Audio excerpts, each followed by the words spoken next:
Hi everyone, welcome to Shailu wall. ఇవాళ అయితే పుల్కాలు ఏ విధంగా చేయాలో చూపించబోతున్నాను. ఈ విధంగా చేసుకుంటే నోట్లో పెట్టుకోగానే కరిగిపోయేలా ఉంటాయండి, అంత టేస్టీగా ఉంటాయి. ఇక ప్రాసెస్ చూద్దాము. దీనికోసమని 1/2 kg గోధుమ పిండి తీసుకున్నాను.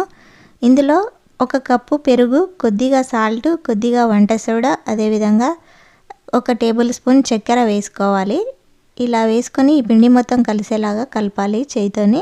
ఇలా కలిపిన తర్వాత ఒక 2 టేబుల్ స్పూన్ల ఆయిల్ కూడా వేసుకొని పిండికి మొత్తం ఆయిల్ పట్టేలాగా బాగా మిక్స్ చేసుకోవాలి పిండి మొత్తము.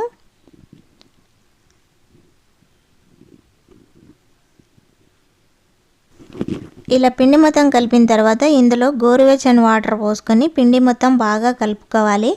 ఇలా గోరువెచ్చని వాటర్తో పిండి కలుపుకోవడం వల్ల పుల్కాలు అనేవి పొంగుతూ చాలా మృదువుగా, సాఫ్ట్గా చాలా బాగా వస్తాయి పుల్కాలు. ఇలా కలుపుతూ మధ్య మధ్యలో వాటర్ కొద్ది కొద్దిగా యాడ్ చేసుకుంటూ కలుపుకోవాలి.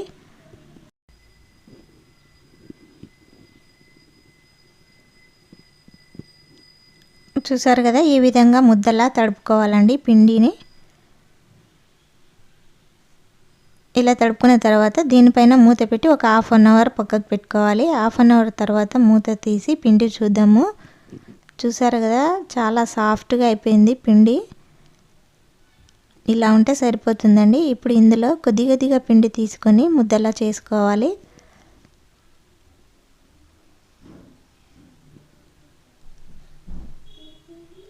ఇలా అరచేతిలో వేసుకొని రౌండ్ బాల్ లాగా ప్రిపేర్ చేసుకోవాలి. ఇలా ప్రిపేర్ చేసుకున్న తర్వాత ఇప్పుడు చపాతీ పీట తీసుకొని ఇందులో కొద్దిగా పొడి పిండి వేసుకొని చపాతీలాగా ఒత్తుకోవాలి. రౌండ్ షేప్లో చేసుకోవాలి.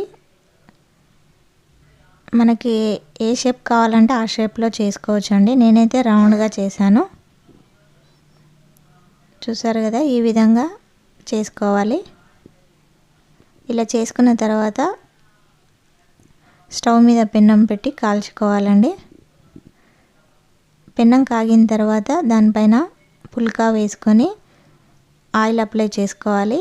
ఇష్టం ఉంటే ఆయిల్ వేసుకోవచ్చు, లేదంటే వదిలేయచ్చండి. ఇలా ఒకవైపు కాలిన తర్వాత రెండో వైపు కూడా తిప్పుకొని ఆయిల్ అప్లై చేసుకోవాలి. ఇలా రెండు వైపులా ఆయిల్ అప్లై చేసుకొని కాల్చుకోవాలండి. స్టవ్ మీడియం ఫ్లేమ్లో పెట్టాలి. ఇలా హాఫ్ కాలిన తర్వాత డైరెక్ట్ స్టవ్ మీద కాల్చుకోవచ్చు, పెన్నం మీద కాకుండా. ఇష్టం ఉంటే స్టవ్ మీద కాల్చవచ్చు, లేదంటే ఇలా పెన్నం పైన కూడా కాల్చుకోవచ్చు. చూసారు కదా పుల్కా ఏ విధంగా పొంగుతుందో, ఈ విధంగా వస్తుందండి పుల్కా. ఒకవైపు కాలిన తర్వాత రెండో వైపు కూడా తిప్పుకొని ఒక ప్లేట్లోకి తీసుకోవాలండి. ఇలా తీసుకుంటే ఎంతో సాఫ్ట్గా నోట్లో పెడితే కరిగిపోయే పుల్కాలు రెడీ అయిపోతాయండి. ఈ విధంగా మీరు కూడా ట్రై చేయండి. ఎలా వచ్చిందో కామెంట్ చేయండి. వీడియో నచ్చితే like, share, subscribe. Thank you for watching.